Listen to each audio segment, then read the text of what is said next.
देश में सीधे तौर पर जूता फैक्ट्रियों में लगभग 50 लाख कर्मचारी काम करता है। 1 जुलाई से बीआईएस जैसा सख्त कानून फुटवियर इंडस्ट्री पर लागू किया जा चुका है। यदि हमारी मांगों के अनुसार इसमें आवश्यक संशोधन न हुए तो ये बात तय है कि आने वाले समय में देश की आधी से अधिक जूता फैक्ट्रियों पर ताला लग सकता है। ये देश की जीडीपी के लिए बड़ा झटका होगा, साथ ही ये बेरोजगारी का संकट भी साबित होगा। ये बात जूता निर्माताओं के एक संगठन एफएफएम के अध्यक्ष कुलदीप सिंह कोहली ने पत्रकारों से बात करते हुए शनिवार को आगरा के होटल लेमन ट्री में कही।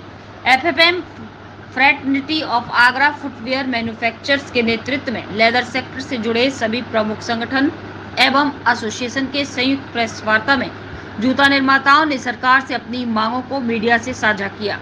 बीआईएस भारतीय मानक ब्यूरो में सुझावों के अनुसार आवश्यक बदलाव पर जोर देते हुए एफएमएम के अध्यक्ष कुलदीप सिंह कोहली ने कहा कि बीआईएस के लागू होने के बाद फुटवियर उत्पादों की बड़ी और मझोले स्तर की निर्माण इकाइयों और सभी आयातकों को 1 जुलाई से 24 उत्पादों के लिए अनिवार्य गुणवत्ता मानकों का पालन करना अनिवार्य किया गया है। इस प्रकार इसका लागू करना छोटी इकाइयों के लिए प्री मेच्योर डिलीवरी यानी असामयिक गर्भपात जैसी स्थिति होगी। सरकार को हमारी मांगों पर गंभीर होना होगा। जूता बनाते हैं जो रोजमर्रा के जूते पहनने की जिंदगी में आता है। हाँ, वो हमारे ब्रांड से बिकता है। बीएस लगने के बाद उसको बिक नहीं जाना है। ऐसा कुछ नहीं है कि मैंने बीएस लगा दिया तो मेरा जूता ज्यादा बिकने लगेगा।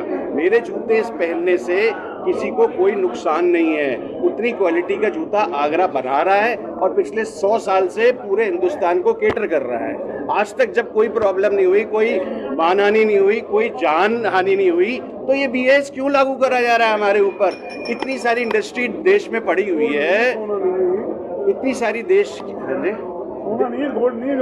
हाँ, ये कुछ सोना नहीं है कि ऐसे मार्का लगा दिया साहब हमने मिला के नया नकली सोना बेच लिया। हम परफेक्ट जूता बनाते हैं और आगरा के इस मंच से मेरे साथ आज आगरा की 13 एसोसिएशन यहाँ पर बैठे हुए हैं, 13 प्रेसिडेंट बैठे हुए, सबकी एक ही बात है। पिछले 1.5 महीने से जब से बीआईएस का धुआं चला है, थोड़ा सा धुआं उठा है, तब से इंडस्ट्री बिल्कुल पैनिक पे है, बिल्कुल लचर हालत में है। सोमवार को हम क्लोज कर रहे हैं उसी आह्वान के ऊपर कि इस बीएस को वापस लिया जाए। सरकार की क्या मंशा मांगते हैं? सरकार की क्या मंशा है? सरकार की मंशा अभी तक तो हमारे पास तक पहुंची ही नहीं है। एक्चुअली सरकार ने ये बीएस लगाया था परफॉर्मेंस प्रोडक्ट पे और उसके बाद उनको समझ आया कि यार ये आगरा भी तो जूता बनाता है, तो वो आगरा में साहब उन्होंने एक फुलझड़ी फोड़ दिया के और हमारे जैसे लोग उस फुलझड़ी को लेकर आ गए और हमने पकड़ ली और हमारे हाथ जल गए। Nothing else. मिनिस्ट्री को या बीएस को पता ही नहीं था कि जूते पे आगरा में भी बीएस लगाना चाहिए, क्योंकि आगरा से कोई भी जूता मेरा सैनिक नहीं पहनता। मैंने पहले भी बोला था, मेरी अगर कोई जूते बनाने से किसी आदमी को परेशानी होती हो, उसकी जान हानि होती हो, मैं जिम्मेदार हूँ। मेरे ऊपर सारे फॉर्मूले लगा दो, सारे रेगुलेशन लगा दो। पर अगर मेरा नॉर्मल जूता बनाता हूँ, एक रोजमर्रा का पहनने वाला जूता बनाता हूँ, तो मैं बीएस के अंडर में नहीं आना चाहिए। एक 30 गज का फैक्ट्री है, ये एमएसएमई है, जहाँ पे लोग, मेरे वजह से पहले भी कहा कि जिस घर में सोते हैं उस घर में कारखाना चलाते हैं। रात को सोते हैं और रात को उसके बाद सुबह उठने के बाद बिस्तर हटाने के बाद वहाँ पर मशीनें लगा के जूता बनाते हैं और शाम को मंडी में बेचकर आके सब्जी लेकर फिर खाना बनाते हैं। तो व्हाट इज दिस? हम आज भी हिंदुस्तान वही हिंदुस्तान है। पेरिस मत बनाओ और 10 साल में पेरिस नहीं बनता। ब्यूरो ऑफ इंडियन स्टैंडर्ड्स उसको लागू करने के लिए इसको दिया गया। जूता उद्योग एक फैशन उद्योग है। अभी तक जिन पर लगा है वो परफॉर्मेंस फुटवियर पर लगा है, वो आर्म फोर्सेस के शूज हो या सिक्योरिटी के शूज हो या स्पोर्ट्स के पर्टिकुलर शूज हो, उन पर लगाया गया है।